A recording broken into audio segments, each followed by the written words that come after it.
কি বুঝলেন?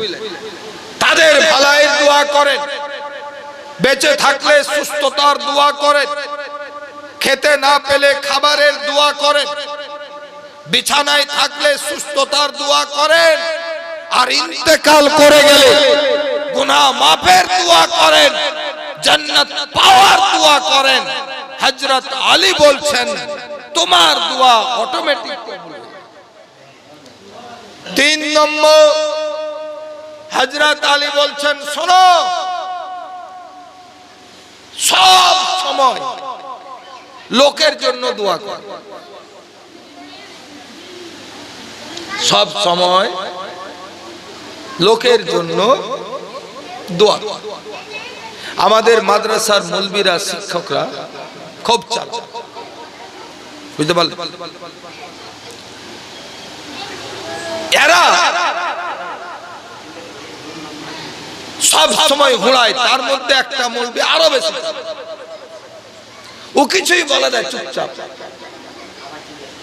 ও দেখে যে জাহাঙ্গীর মৌলবীর বেতন বাড়লে আমার বেতন অটোমেটিক বেড়ে যাবে, বলার দরকারই কথা বুঝতে পারলেন? ওর বেতন বাড়লে আমার বেতন বেড়ে যাবে, 1 টাকা বাড়বে ওর সাথে।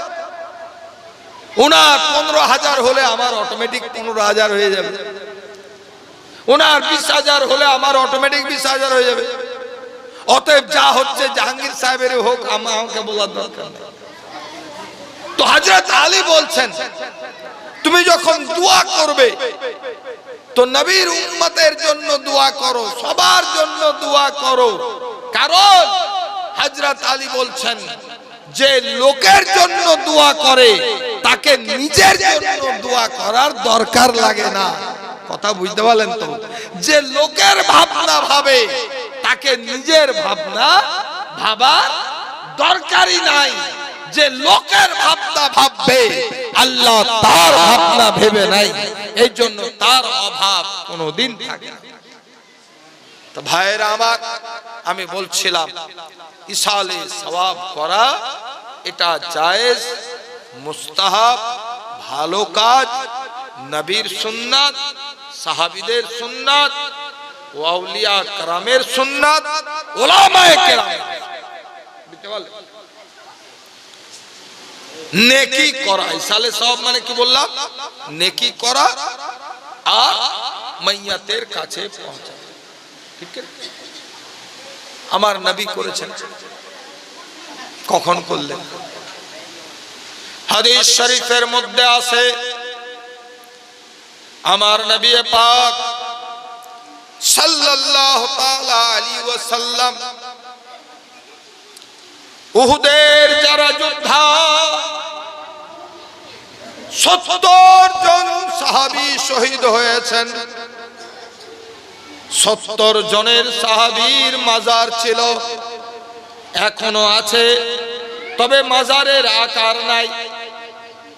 সাহাবীরা বলে আমার নবী বছরে 2 বার করে তাদের জিয়ারতে যেতেন। কোন বছর বিজি থাকলে কমপক্ষে 1 বারও যেতেন। কবর জিয়ারতে যাওয়া এটাও তো ইসালে সওয়াবের কাজ, এটাও ইসালের সওয়াবের কাজ। কবর জিয়ারতে গিয়ে কি করেন? গান করেন? বলেন?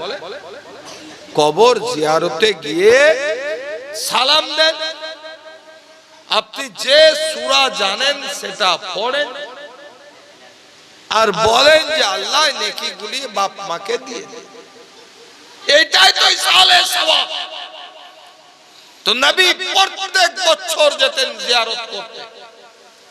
শুধু তাই নয়, সবে কদরে, সবে বারাতে দুনিয়া ঘুমাতো, আর নবী কবরস্থানে গিয়ে কবরবাসীর মাপের জন্য দোয়া করতেন। আরে এটাই তো ইসালে সওয়াব। কবরবাসীর মাপের জন্য দোয়া করা এটাই তো ইসালে সওয়াব। শুধু তাই নয়, সাহাবীরাও তাই করতেন। আপনার আউলিয়ায়ে কেরাম গণতাই করতেন, আজকের ওলামারাও করেন। অতএব ইসালে সওয়াব করা এটা জায়েজ কাজ, মুস্তাহাব কাজ, মুস্তাহসান কাজ। মুর্দার উপকার যা আছে ইসালে সওয়াবের জন্য জিন্দারও উপকার আছে। অতএব নিজের উপকার মনে করে ইসালে সওয়াব অবশ্যই করে। আল্লাহ যেন আমাদেরকে সকলকেই হক বুঝার এবং হকের উপরে আমল করা তৌফিক দান করেন, বলে আমিন। আসসালামু আলাইকুম ওয়া রাহমাতুল্লাহ।